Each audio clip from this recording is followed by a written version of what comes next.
Merry Bowl season, everyone. I'm Brett Gibbons with thelines.com, and today we're breaking down the New Mexico Bowl between SMU and BYU. Before we get into it, though, don't forget to hit the like button, subscribe to the Lines YouTube channels. We're here breaking down all 41 of the bowl games, plus the national championship when that does come to fruition.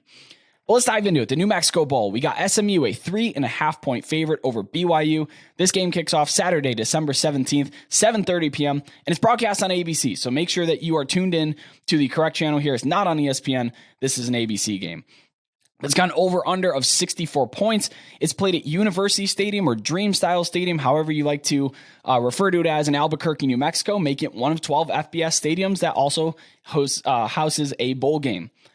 For BYU, Jaren Hall, quarterback. He's the star of that team. He's the engine of that team. Unfortunately, he is unlikely to play per head coach Kalani Sitake. Please keep an update to that. We might not know until kickoff whether he's suiting up or not, but as of this week, he sounds like he's not on track to play, which is not ideal. But despite that, we actually saw 2 points movement back toward BYU. SMU climbed to as high as 5.5 and moved back toward BYU, despite Jaren Hall maybe not playing. And the problem is their backup transferred out to Arizona. So you're looking at a third string guy who maybe hasn't taken any snaps this year, certainly hasn't thrown a pass this year, possibly coming in here and hopefully being the savior for BYU.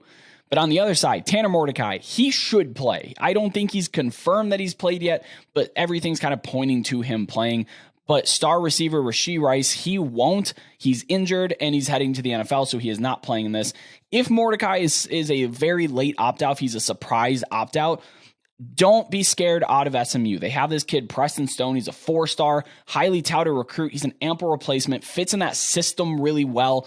So I wouldn't be terribly worried if Tanner Mordecai doesn't play and Preston Stone steps in. Now, there is a difference between those two players, but when you saw throwing it back here, Shane Buechele, when he handed off to Tanner Mordecai, they picked up just seamlessly. I think the same thing would happen here if Preston Stone does have to go. But Rashee Rice being out, that's tough for SMU. He led the nation in receiving yards per game, so that is a big hit for them. On the other side of the football, though, we're looking at two really bad defenses. BYU, 115th in defensive points per drive. SMU, 121st. They were just bleeding points. I mean, a good example is when you saw that crazy SMU-Houston shootout. The Mustangs are just, they bleed points on defense there. On offense, though, SMU is excellent in the red zone. BYU's biggest Achilles heel this year has been red zone scoring. They're 107th nationally in scoring rate inside the 20-yard line, but they also don't turn the ball over. BYU doesn't turn the ball over. 4th fewest turnovers in the country. So there's a couple of things going for both sides here. I think that's why you can see some buyback here on BYU. This interesting, though, opened with the highest point total, 74.5 points. That is now down 10 full points. We're looking at 64.5. We're looking at 65 points.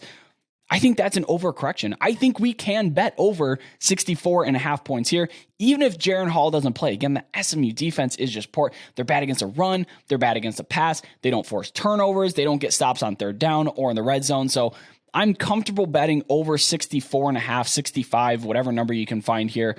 Again, both teams excellent at converting third downs. BYU's excellent not getting into third downs in the first place. So I think we are going to see a shootout where that original over-under number is probably closer to what we're going to get than what you're able to bet here.